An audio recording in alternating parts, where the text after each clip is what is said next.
Manish bhai, Nishit bhai, are we okay? Not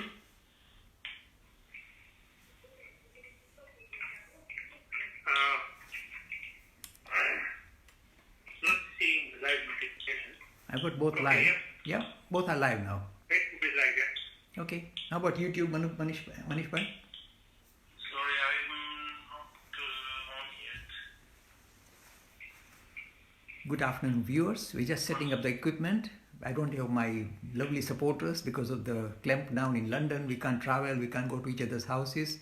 So yeah, I'm struggling by myself to set up the equipment. We are nearly there and we're going to start within a minute. Okay, Nishit bhai is watching me. And Manish bhai, are you okay? Yes, we are live on YouTube as well. No, Facebook. And I think, yeah, who's doing Facebook? Whatever. Okay. Good afternoon, everybody. Let me get started. As you can see, I don't have my musketeers with me, so I'm on my own at my own house because we've been asked in London to stay in our homes. And we are trying to do this thing with very limited support, with my very limited technical knowledge. And we are addressing a very serious issue, and that is why I'm very keen that a lot of you follow what I've got to say, and we will take on challenging questions from the viewers via YouTube or via Facebook page. First of all, before I start my session, let me just try and remove serious misconceptions that are parading in the social media, which is very damaging and very, I must highlight that. First of all, a lot of Hindus somehow feel that whenever such disasters come, it is to do with law of karma. Now, law of karma doesn't kind of wait in the corner saying, okay, now I come and catch this humanity, there will be nasty people, so let me come and hit them. There is no such mechanism as such. Law of karma simply recognizes that things are interconnected, and sometimes, things that we set into motion has certain results to follow. But these kind of disasters are nothing to do with law of karma. We have had many other disasters in the past, many serious issues in the past, plagues, cholera, smallpox, yellow fever, Spanish flu that killed 40 million people. It's nothing to do with law of karma waiting in the sidelines saying, okay, I hit humanity. That's number one. Second, some people somehow feel, that this is nature taking revenge. Nature is coming back at us. Nature doesn't have this kind of vicious, vindictive character whatsoever. Nature is just nature, full stop. So what is going on and how should we address this issue? A few other things I must kind of address immediately is this. There are a lot of nonsense parading in the social media which has to be put on the sideline, which has to be immediately demolished. For example, there are certain religious personalities in India who somehow feel they can ride the back of coronavirus to somehow aggrandize themselves. That we know all this. And there's one guy who's saying that if you can hold your breath for 30 seconds or something, that means you don't have virus. Now this is utter rubbish, utter nonsense. It's very damaging and distressing. If it was possible to diagnose coronavirus with such simplistic technique, then all these millions of pounds, billions of dollars that are being spent now by the world, medical community to try and find a resolution of how to detect coronavirus would be put on the sideline. They simply say, listen to this religious man in India, hold your breath, and if you are okay, that means you don't have. That's nonsense. So be aware of this kind of nonsense being used to kind of aggrandize some individuals for themselves. And some say, just ignore it or something. It doesn't work. I mean, if you see this ostrich, if it faces danger, it puts its head in the sand. The danger has gone away. The danger doesn't go away. The only positive things I can say regarding Hinduism and how we can react to this as follows. We have always been saying the underpinning to this reality is something dramatically different, very grand and great, which is manifesting itself in a living form and then becoming more complex as human beings. And this underpinning is dramatic, we call it the spirit, the Brahman. When it manifests itself in the material world, it is open to abuse. It can be hurt by nature itself. This is not new. Since living things came on earth, they have always been fighting nature external to continue to survive. This we agree. And we say the force that we possess, the spirit, is very powerful. It is able to fight back. So the thing that we must take into account from Hinduism is simply this. The thing that we possess is so powerful, it has always been able to fight such calamities in the past, and it will fight this calamity as well. That's the only positive thing we can take from Hinduism. Not with some gods and goddesses and all this thing. The other thing that I see all the time in the media is this idea of astrology being brought in. Come on, grow up. Listen, Jupiter moving from this place to that place is going to destroy these viruses or create the viruses. Come on. So need to be very mature, put our foot in the ground, on the floor, and think carefully in a sober manner. So what I'm hoping to present is a sober vision of Hinduism that in a way does not talk this, doesn't allow for this nonsense to be paraded. So these are the key issues that really worry me, and I must kind of put them immediately, on the sidelines, saying, watch out, Hindus, don't get caught up with this idea of law of karma or some gods and goddesses, throwing, a problem in our face, or this astrology. Grow out of it. Think for ourselves. The positive thing we have to take from our tradition is this. Underpinning that is within all of us is so dramatic, so powerful. It has fought many such disasters, and it will fight this disaster. That positive attitude is the thing that we need to culture, and not this kind of negative nonsense that is being kind of shown by all these Babas in India. Grow out of it. Anyway, I've really done my initial, because I really get worked up about this. You know why? I really feel very grieved. You see, in the first world, like UK here, we are able to somehow sustain ourselves, find some resolution, try and hide against this disease and so on. But imagine people in India. Where do they hide? Where do they get their food, sustenance? How can they isolate themselves? This is a crowded, dense nation, very poor nation, and I really shudder to think what's happening in India. Shudder. What's the future? But that's all I can do. I can simply offer you the deeper vision about Hinduism, which will in a way, perhaps hopefully, give you that extra confidence to tackle this issue head on. The issue is not going to be handled through some kind of drinking garlic juice and all that. The issue will be handled by this very important allopathic medicine that we know about, that has got the ability to see exactly what's the genetic makeup of this particular virus and fight it or try and counter it. And that's why they are working hard to do that. See, unfortunately, what we are facing at the moment is not a blip. I hope it was a blip. Disappears within 2 weeks or 1 month and we can be out of it. It's okay, it's gone. It is not a blip. It's a long war. It's going to drag out. The moment we stop isolating ourselves, again it will come and hit us. So this is an ongoing story. It's an ongoing fight. So it is not going to be resolved easily. It is going to take, hopefully, very likely to take a year or more for us to really overcome this disease or find some vaccination. So it's a long drawn battle, and we have to be ready for it, and we have to try and roll up our sleeves and see what we can do best for each other. Anyway, I've given you my initial take on it because I really get worked up and I'm really worried, very, very worried and very, very distressed to think about, especially the third world countries, the poor people. Where can they hide? How can they hide from this disease? It's such a frightening scenario. So, I don't know what else to say.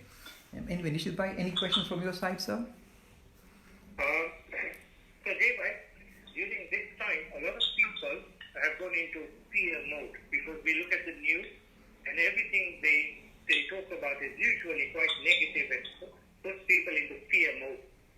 However, when it comes to religion, you find some religions, like you mentioned, trying to say that they're using coronavirus to push forward their religious agenda.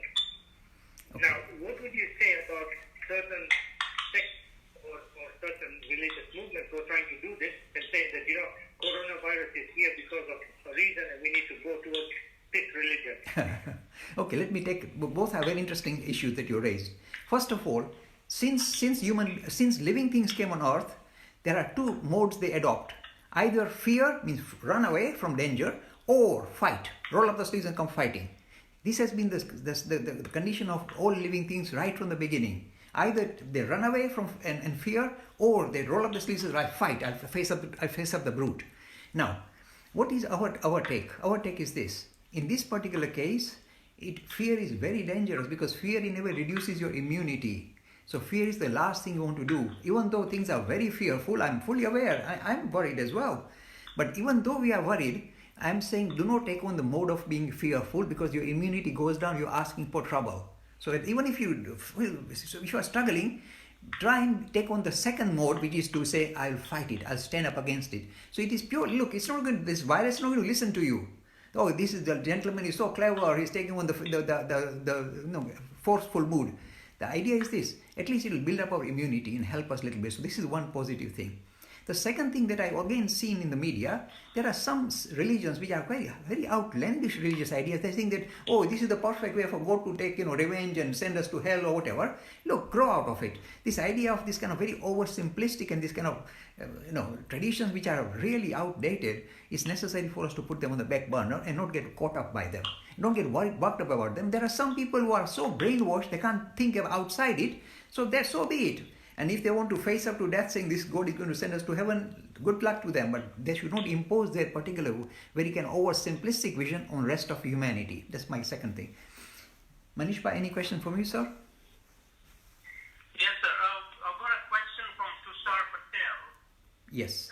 He was saying from a quantum perspective, a world only exists when there is a conscious observer. So he's saying, if I don't watch the news, TV, and social media, then does coronavirus stop existing for me? I wish it was true. It's not true. You see, the world has come into existence because not just me observing it or you, Tushar, by observing it. The world itself is connected. We are connected with each other. So if one person is observing, everybody is observing. That's why we see the same universe. So you can't suddenly say, okay, I'm going to close my eyes and the disease will disappear. It won't disappear. So you can say, I close my eyes and the moon will disappear. It won't disappear because it's in the realm of consciousness already. Doesn't matter who is watching, because consciousness is underpinning to reality, not just some individual thing. So that's not the way of escaping this coronavirus or any other disaster. One good thing I say is this. This I must, pay tribute. I was watching Bill Gates. Look, I like this man. I think he's a more spiritual person than any Hindu that I know of at the moment on the face of this earth. About 2 or 3 years ago, he gave a TED talk. And there he said something. He said, the future, the real disaster we face, for humanity faces, is not from nuclear war, that's what we fear. It is from this kind of epidemics. He said, because these are like sneaky little things that can demolish humanity. And this was about 3 years back, and nobody, of course, paid any attention. They all pay attention to nuclear armament and not fighting this kind of epidemics that might arise. They were not ready for it. Look, we are not prepared in UK. We are not prepared for it whatsoever. So this wonderful, very wise advice this man gave was not taken up. In fact, I must say this. Here is a man. Look, I like him because he's reflecting the ethos that comes from my mentor. He said, I've taken a lot of money from society. I'm very clever, I made a lot of money, but I don't want to sit on the money, put it under my bottom and sit on it and give it to my children. I want to put it back into society. So he's already, at the moment even, he's working on the ways in how how he can possibly help out. So these are the lovely spiritual personalities that their world produces, not necessarily Hindu, but he's aspiring to this Hindu aspiration. So I have tremendous love for this personality, and I have tremendous dislike for many of these billionaires in India sitting on their money saying, oh, we must show big showmanship. I say, get lost. So I'm digressing a bit, but I get caught up. But is there anything, look, quantum physics will not help you. We are already in the realm of existence, and we are already going to be in a way in the realm of this nasty virus, and we have to fight with it and play, in a way, try and overcome it. Nishitbhai, any questions?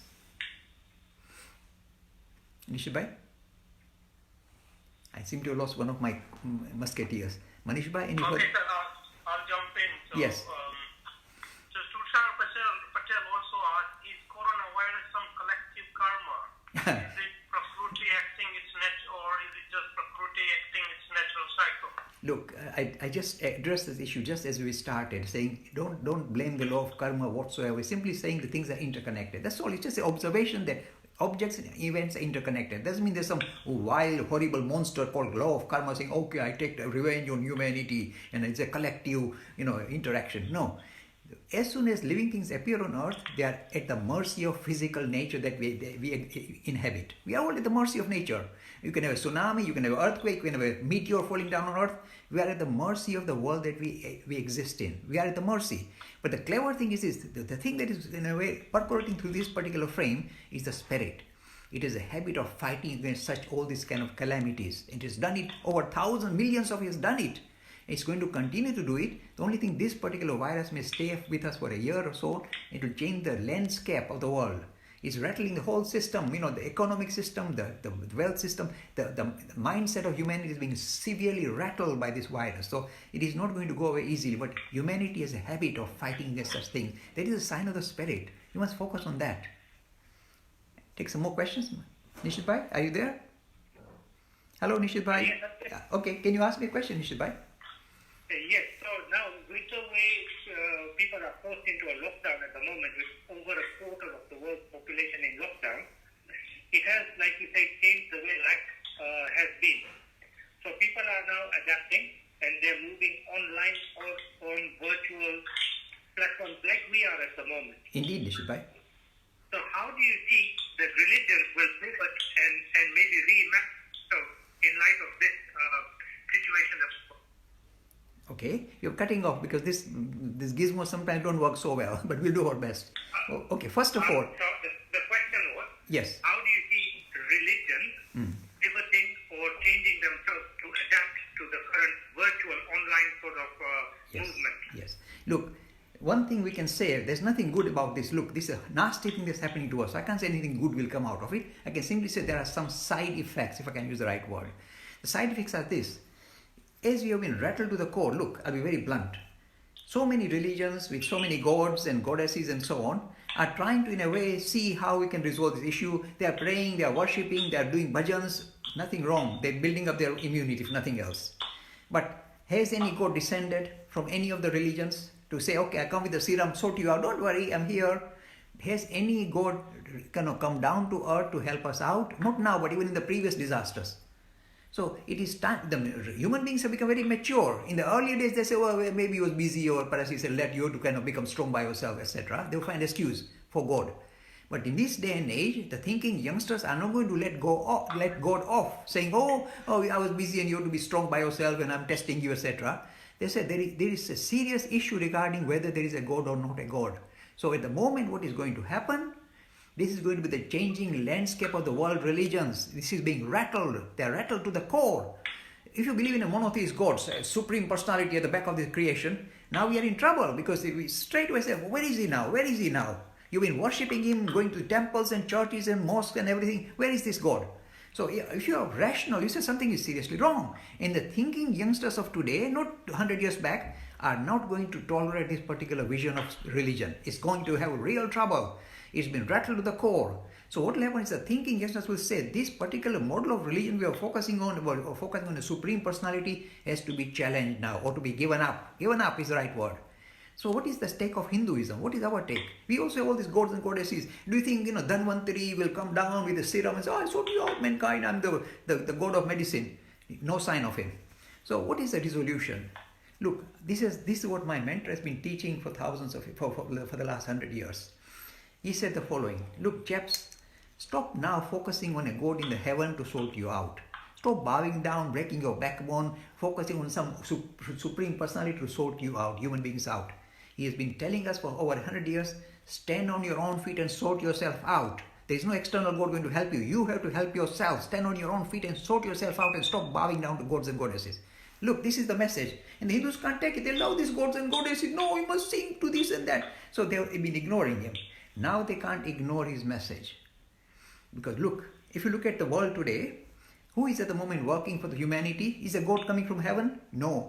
You see, the people working as doctors, as nurses, are putting their own lives in danger to try and help humanity. And so you see horror stories. I think about 14% of the people who died in Spain were doctors and nurses. People who put themselves up for the betterment of other human beings are prepared to give up their lives. Now, according to me, these are the gods on earth. Human beings who are working for the betterment of others. This is a living God on earth, not in heaven. So we see the living God now interacting with humanity to resolve our human problem. Not a God from the heavens saying, hello, I'm coming down. So this is the vision that he was promoting. See and serve God in humanity. See that this thing that you're focusing on is your essential nature, and essential nature, the whole of this humanity. So this particular vision, shifting from a God in heaven to God in humanity, respecting and giving dignity to human beings. And this is, look, the only God who's going to help us now are these doctors and nurses and the care workers. They're putting their lives at risk to help rest of humanity. These are living gods here. So this vision, this transition from focusing on a God in the heaven to focusing on humanity is visible in front of our eyes now, today. In fact, I shudder to think about what these doctors and nurses are doing. So sometimes without proper equipment, they are really taking their lives in their hands and trying to help people who are struggling to breathe. And what can you say except say, oh, these are the gems on earth, real gems, real God on earth.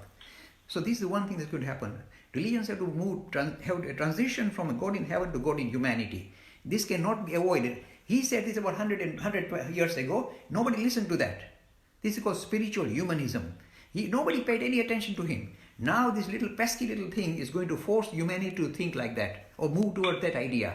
It is unavoidable because all thinking youngsters from all religions will have to say something is wrong with this God chap. And this idea of serving God in humanity, something special, fighting against nature when a disaster arises, comes from him. And this will be adopted, not by me or because he's promoting it, because human beings will promote it themselves, because they recognize the validity of this particular argument. So this is the first thing that's going to happen. The old religious community will have to shift their emphasis from a God in heaven to God in humanity. It's one of the important aspects to this coronavirus. I hate to say this. I don't want coronavirus to affect humanity and put us in such dire situation, but that is, if you like, one of the side effects of what this is bringing forth. Manishbhai, any other questions from you, sir? Yes, sir. Devin's saying, National Doordarshan channel in India is now showing Ramayana and Mahabharata. Yes. Do you suggest people should watch it? And the second question is, the ideas like religious pluralism and spiritual humanism are not even, people in India are not even aware of it. Shouldn't the government do something to make them aware of these things? Indeed. Look, it's good to watch Ramayana and Mahabharata that has been holding our hand for thousands of years, and given us courage, given us kind of moral direction, perfectly fine. But at the moment, do you think we need that? We need this idea of emphasis on humanity to sort ourselves out rather than wait for a God to come and sort us out, all the superpowers. So this is, if you like, necessary requirement, but the Hindus are the last one to adopt it. I'm being very blunt. It's the Westerners who are adopting it. Can't you see this? They have been kind of dignifying humanity without the tops and tails of Hinduism, without Vivekananda, with Mr. Lakhani. So they are automatically, in a very organic manner, are moving towards that target, towards that vision. And that is where it is visible. Unfortunately, Hinduism, the tremendous inertia in India, tremendous inertia. I mean, we have been pushing very hard, Doordarshan, to start showing programs on Swami Vivekananda. And they're saying, yeah, we do this. They are focused on these kathas. And that's all they can do. So be it. So we are very stodgy and very stagnant, a system full of inertia.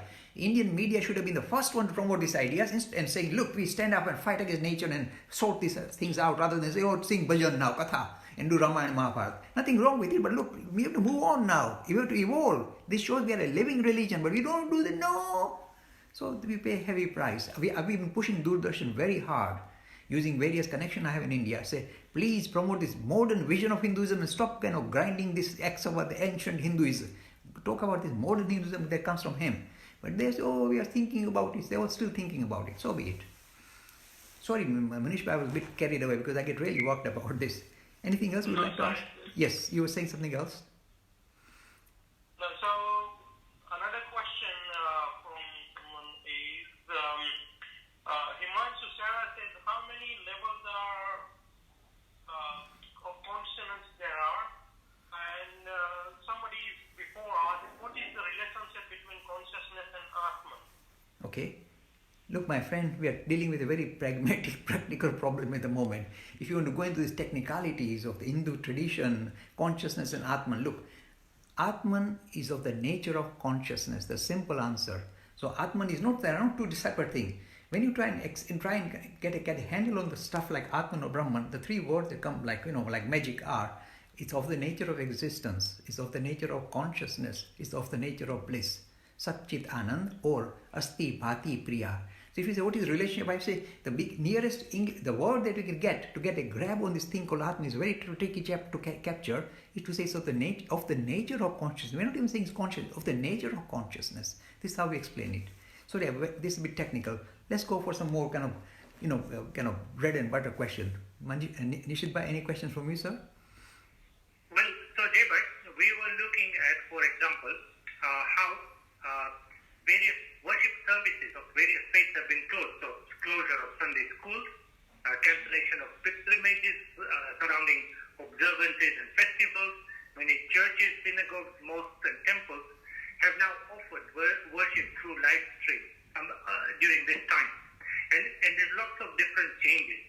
But the question was, how can we at Hindu Academy use the online platform in a better way? What can you point people to resources where they can find you now? Yes. Look, it's a good thing to explore. All religions in their own manner. Look, I'm not vilifying any religion. There are some kind of very oversimplistic religion giving oversimplistic resolution, which I cannot relate to. But all religions in their own way are trying to do some philanthropic activity in this difficult period. They are offering free food to the elderly people. They are doing most of this wonderful charitable work. One of the positive things that's coming out, if I can use the word positive, is that people are showing the human side. There's a lot of philanthropic activities taking place in streets, in communities, and people are going out of their way to help people who are struggling. So it's nice to see that, and it's a wonderful thing. It's the outcome, a positive thing that come out of this disaster that we face.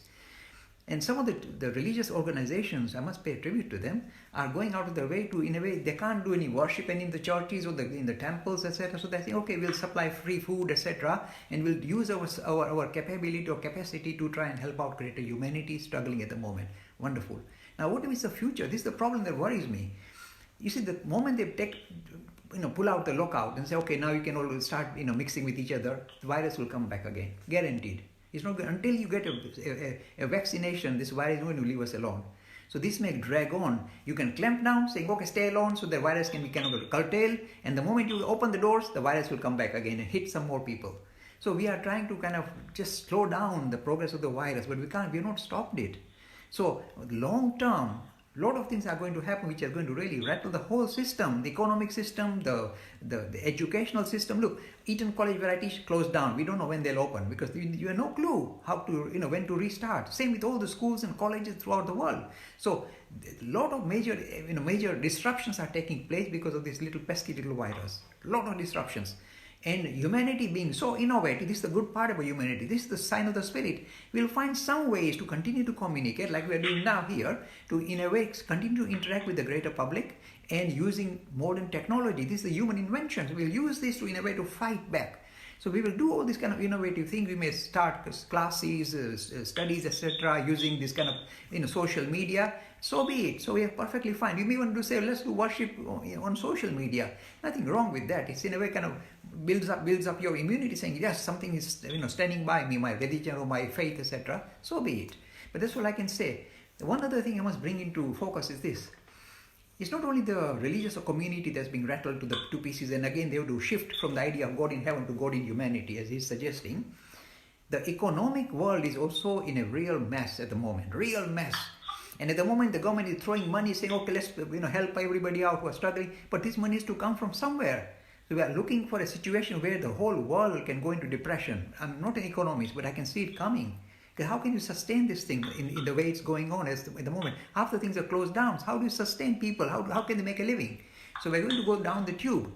So what will happen is this, or what has happened is this. This very frenzied materialistic vision that we have been promoting for the last, God knows, 50, 100 years, we seem to have gone wild. It's like a merry-go-round that's going faster and faster and faster. More and more frenzied lifestyle, more and more kind of, whizzing around, creating greenhouse effects. Who cares? So all that thing has suddenly come to a halt. It's been really stopped by this little pesky little virus. It's brought it to a standstill. So the world that we face now, the economic world as well, is going to change dramatically. The one thing that I can say, this highly materialistic vision that we were promoting until now, which was promoted by advertisement, to create greater research and funding, you must push things down people's throat even if they don't want it through advertisement. This kind of vision has now been severely hit hard. So now we have to say, now just let's survive in a simple manner. Let's have a simple lifestyle and not this frenzied materialistic aspiration that we've been chasing for. So this may be another kind of side effect of this particular virus. People will adopt a much more simplistic, simple lifestyle, which in a way is not frenzied, is not chasing after materialistic aspiration. So we are hoping, they may focus on the more kind of spiritual aspiration rather than materialistic aspiration that they've been chasing after for so many years. Any other questions, sir? Nishit bhai? Not a question, but just an observation saying Yes. that, no matter where you are located around the world, no matter what is your religious, race, creed, location, gender bias, whatever it is, nobody is immune from this virus. So that it's equally everybody. This is a great equalizer, through religious boundaries, social boundaries, national boundaries, including our politicians and our royalty in UK. They're all at the mercy of this little pesky little fellow. So in a way it has brought in a tremendous equality. It's not a good thing to say, but this is what's happening is one of the side effects. But it is a good observation. It is really cut across all the boundaries. Yes. rethink their frenzied materialistic lifestyle and see what is more important than that. Correct. You see, in a way, a more simple lifestyle with high thinking, high aspiration is perhaps actually more satisfying, but they were not prepared to go down that line. They are very happy to go faster and faster in this frenzied lifestyle, and suddenly this little pesky little fellow said, stop it, no more, no more, the game is over. So this is unfortunately a sad situation, but the world will go in a depression, and in a way out of the depression, because we live in the spirit, this thing is very dramatic. It will stand up, it will fight back. So through this difficult period, it will in a way use this challenge as an opportunity to move towards a more spiritual aspiration. We hope that is the case. So Deepak, to ask another question, which is not to do with religion. Yes. But I know you are a good proponent of yoga. Yes. And one of the things we can do is maybe we can boost our own immune system when it comes to facing this disease or keeping it at bay. And I know yoga may be of assistance. So is there something you can recommend on what people can do to assist themselves? Once they're at home, they can do exercise at home. Look, in fact, in this difficult period where everybody has to stay in isolation and struggle because they're not used to living in isolation, they're allowed to be, they're social animals, they like to mix and match and go run around. Suddenly all stopped. So in a way, it is forcing them to try and kind of address or to take on other disciplines. And I think you, Nishit, mentioned once before that in this difficult period, it's important that you have a regimen regarding how you lead your daily life. You must put in a strict regimen, otherwise you'll get scattered and you'll go really down the tube. You'll become more and more depressed. So it is good to have a regimen saying, okay, I get up at this time, I have this breakfast, and then I do this physical exercise, yoga or just physical exercise. I go for a walk, I eat this, I do this, I read this book, I study this. You may have to impose some kind of this kind of regiment on yourself to go through this difficult period. And one thing you can do, I'm promoting myself, is we've got such good material on our YouTube channel as Hindu Academy. Just if you got half an hour every day to look through some of this material, it will build you up. If nothing else, it will build you up. We're not promoting ourselves, we are promoting the potent ideas that we possess, not just for Hindus, for anybody. So a lot of good material is sitting there regarding whether it's the idea of yoga, Patanjali Yoga Sutra, etc. It's all available on our YouTube channel. This may be an excellent time for you because you got the free time and hopefully you are quiet now. You can perhaps focus on it. By the way, I said you are quiet, but in fact people are in a very frenzied state. They are really very rattled. At the moment if I say sit down and close your eyes and do yoga, they say no, I'm shuddering. So people are very heavily rattled. I don't blame them. It's a frightening scenario. So at the moment they cannot sit. So we have to, go through this period, but at the same time we may be able to use this particular time to, make spiritual progress, focus on some important ideals, do proper studies. In fact, you can study GCSE, Hinduism, whatever, by looking at a website. So you can do something positive, plan your day accordingly, spend some time every day to do some stuff like that. So in a way, it will hold your hand if nothing else, and it will make you a better person at the end of the day. Of course, we are hoping that we have tremendous trust in this kind of allopathic medicine and the ability for the scientists to come up with a vaccination. When it comes here, in the moment we may have slowed ourselves down, our lifestyle may have been changed to such a great extent that we will hang on to this new lifestyle, which is much more sober and sensible and much more peaceful. Hopefully that will happen. Okay. Manish bhai, any question for me, sir? Yes, sir. So just what you said, one of the question is from my talent, how do we practice karma yoga in times of corona? Yes. You see, we are already seeing this, in the world that we live in. There are lovely individuals who are going out of their way to do selfless activity. I mean, when this government asked for volunteers to help the NHS, etc., National Health Service, immediately about 500,000 put themselves forward straight away. Of course, they'll get reorganized, they'll be retrained. But see, this is called karma yoga. You are not looking after your own interests, but looking after the greater interests. That is all karma yoga is all about. No high philosophy, don't need to read the Bhagavad Gita. If you can live for others, if you can do something for others, live your life for the betterment of others and not just your own little family, you are practicing karma yoga. So this gives us an opportunity to do that. And I'm sure, just as I praise the people in England for being so kind of philanthropic, I'm sure that people in my own nation in India are equally philanthropic. And when the challenges like this come, they will stand up and do something with the greater good, even if their life is at risk. And you see, this is our tradition. It's inbuilt in us. So we should exhibit this in these kind of difficult times. Nishit Bhai, any questions, sir? Yes, sir, if I can follow on to that Yes, question. yes. So how can Karma Yoga lead to spiritual experience? Yes. How does this selfless action result in being spiritual and then going on to have some spiritual experience? Yes. Look, you see, if you do karma mark saying, okay, I want a present at the end of it, I want some, the prize at the end of it, then it's no longer karma mark. You're doing it in a very self-centered manner. There's no karma mark. You do it because you can't help yourself. You just want to help because you can't help it. You are just stuck. You must help others. You can't. Once you do it with that spirit, you're not looking for a prize at the end of it saying, now, how do I get a spiritual experience? You're not. But what happens is this. This is what what we've been teaching. When you do karma mark, that means when you are working not for your own personal benefit or your own family's benefit, but for greater benefit for the whole world, when you do that, what happens is this. Your ego gets rubbed away because it's put at the back burner. You don't care about you and your family. You care, but you don't give that much emphasis. So your ego has been rubbed off. So that process is making you spiritual without you recognizing what's happening to you. So if you just keep carrying that, keep doing that, you become a spiritual person without having to get a kind of certificate. So you become spiritually enlightened through the process of kind of working or living for others because your ego has been forgotten. That's the whole idea. Ego has been put on the back burner. You forgot, oh, what about me? That's forgotten. So you are rubbing away this idea that you got the ego by doing selfless activity. That is how you become spiritual without needing to get a certificate. But I tell you one thing, anybody who is working with the greater good will automatically benefit because he is now in a way linked up with his true nature as the spirit and not this little individual waving his arms.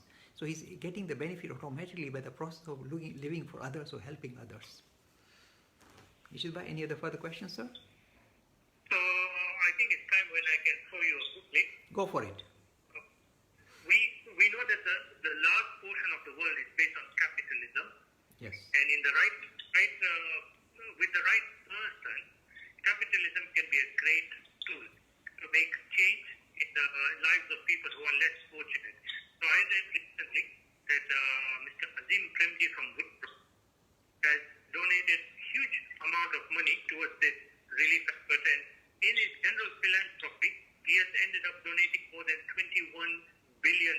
Oh, what a wonderful fellow. So that is a huge sum of money, and that to me is the way philanthropy is supposed to be done, how capitalism is supposed to be used correctly.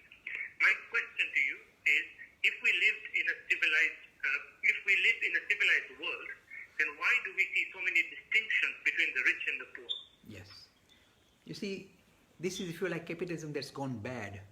The good capitalism, like I just mentioned, the best example I can see in the world today is somebody like Bill Gates.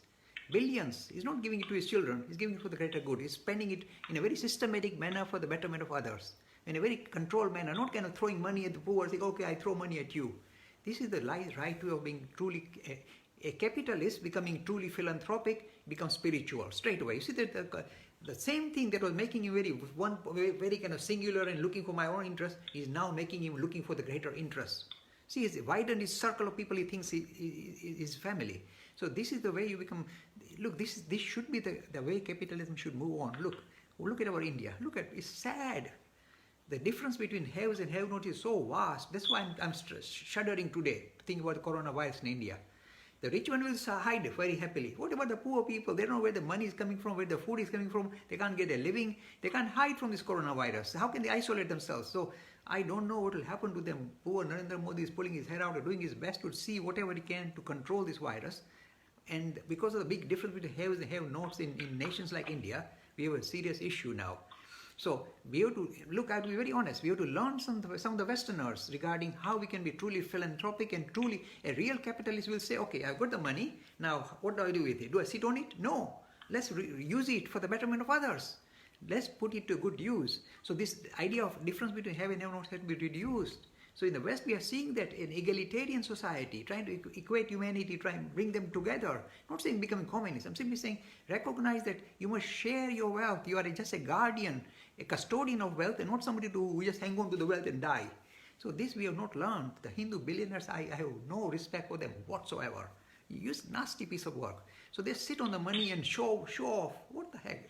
Get lost. Anyway, sorry, I'm getting a bit worked up. I'll take more questions, sir. Manish Bhai, Nishit Bhai, any questions, or should we bring the session to an end? Now we got some more questions, sir, if I can Okay, jump carry on. in here? Yes, please. Yes. So Abhishek Das is asking how to identify a guru. He's very interested in becoming monk. So he's saying, is it okay to desire to be a monk? And he's saying sometimes very difficult to convince the parents. Yes.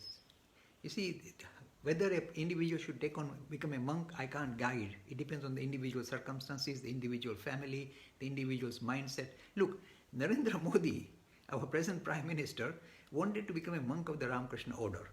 In fact, he visited the Ramakrishna I think a couple of times, and they threw him out, saying, no, do work for the greater society. Thank God they said that. If he had been a monk, perhaps he would not be able to contribute so much towards the betterment of India or Hindus. So it depends on the individual and his own personal. Never say, okay, I walk out of my family, I'm going to do greater good, because maybe you are doing more harm by damaging your family. So it is better to, in a way, individualize your own requirements, your own abilities, and then take on a decision rather than just jump in saying, I want to become a monk. Be very mature in the way you take this forward. I can't guide you from here. I have no idea what is your capacity and what are your abilities. So it's better for you to decide for yourself. Anything else you want to ask, sir? So, David, Yeah, go on. Yeah, go on, Manish bhai. Ego's question. Would coronavirus demolish the egocentric world? It is doing it in its own way. As you can see, it's bringing tremendous equality. Whether you're a prime minister or a prince, you get the coronavirus. Nobody's saved. So your ego cannot save you saying, I'm the prince of this country. You still get whacked. So the ego has been put on the back burner saying everybody's on the same level. So in a way, the ego has been told, your individuality is at my mercy, says this coronavirus. So this is all I can say. Nishit bhai, anything from you, sir? Yeah, so David, in today's world, a lot of people are usually thinking, what's in it for me? It's all about the ego and what they can get out of whatever dealing they're having with the opposite person, etc., etc. You've always mentioned that, we are all as one. Underlying all of this that we see, we have a single thing. But how do I see the divine in others? With great difficulty, that's the right way, with great difficulty. In fact, one of the great persons that I have tremendous respect said, look, if you go in a temple and you see an image of God, and you worship, you pour water and milk over it and light lamps and do all these things, that God will accept your worship without any difficulty. But then he said something very cutting. He said, yeah, it is all right to worship a God in the temple. But when you want to worship the living God, the person outside, struggling, you try and worship him, he will kick, he will bite. So don't think it's going to be an easy job. So you say, how do I, kind of interact with great humanity? With great difficulty is the answer. Not easy peasy. Because when you want to interact with human beings, they will hit back. Even though you think they are God and you want to see God in them, they say, you can see what you like in me, but I'm going to kick you. So we have to take it as it is. This is how humanity is. This is the way of this is the way that we this is the way of the world. So you play along. It doesn't mean you stop it. You have to keep fighting it because we all struggle. I struggle all the time because a lot of people bite me for no reason, even though I've done nothing wrong. They come and bite me and I say, okay, smile and say, carry on, what to do? This is the way of the world. So we have to learn to live with the way the world is not going to be kind of, happy with us trying to see God in humanity. They say no. So we play, we smile and we carry on. That's all I can say. Okay. I was looking at some questions being posted online. Somebody asked me, have you dealt with these questions? One is, how much money is enough? And two is, what do I do with the rest? Okay. You see, again, it depends on the individual. Most of us, this is the thing that we've been caught up with. Because we are caught up in a very highly commercial world, and consumerism is the name of the game. If you go in the morning in London, the churches are empty, the temples were reasonably empty, the supermarkets full, even at the moment even worse. So we have been kind of weaned on the idea of consumerism. The role of human beings is to be consumers, keep eating more, drinking more, testing more things. And how does this happen? Through advertisement. Advertisement is a very powerful ploy to make us feel, unsatisfied with what we have. It makes us feel that no, we don't have enough, we need this new car or this new house, etc. So it makes you dissatisfied with what you have. This is the aim of advertisement. To make you feel happy. Are you happy? Oh, good, carry on. That's the right way, but they won't say that because then they can't sell more goods. They can't shove more goods down your throat. And for them to carry on with the research, etc., and development and produce new gizmos, they have to push this idea into your system, saying you have to buy this new stuff. The old stuff is outdated. So they have to push it through. But all that has come to a halt suddenly with this coronavirus. So he said, look, what I have got is enough. I don't need to buy a new model or this new particular gizmo. I'm happy with the model that I have. So in a way, it has brought in satisfaction, santosh in the system. It has forced, if I can use the word, santosh, saying that at the moment your money is very tight anyway, so you must be happy with what you have. It has forced us to become less frenzied and less kind of consumer, a less important consumer than we used to be. So be it. So in a way, the coronavirus has produced a lot of side effects, and many of them are rattling the human beings, the religious community as well as the commercial community to its core. It's rattling them to this core. It's not going to be easy. I suspect we're going to go through a very difficult patch economically as well, and this will automatically make us feel that we must live a simple life with simple living, high thinking. Spiritual thinking is the way forward, I would suggest. Okay, I have just one last question. Okay, sir. And I'm ready to bring it to a close with a fourth. Okay. Unless I ask a question. Okay. And the question is, at this point in time, what are you grateful for? You see, I'm grateful for the following. Whenever challenges come, if you can turn the challenge into opportunities, then you see how I'm grateful for the challenges. See, you say, oh, Mr. Lakhani, you are grateful for coronavirus. I'm saying every challenge in a way brings out the best in me or best in humanity. So this is the perfect opportunity to say we are really pushed to the wall. We are struggling. The whole of humanity is struggling, pushed to the wall. So when that comes, the stuff that is within us has a habit of stepping up and kind of coming out with full force. So this challenge becomes an opportunity for me to explore my real nature as something dramatically powerful, strong, of not just me, humanity, for it to kind of express its kind of deeper vision and deeper kind of aspirations. So this challenge can become an opportunity provided we see it as such. It's not, at the moment, nobody can see it as such. People are shuddering, and I don't blame them. It is a frightening scenario. But in a way, the only good thing I can say, what I can say is, this severe challenge is forcing me to kind of look deeper within myself and say, is there something here that can react to it, can produce a response? And the answer is yes, there is. This is the sign of the Spirit. We have done it many a times, and this is not the first time we got this kind of serious challenge.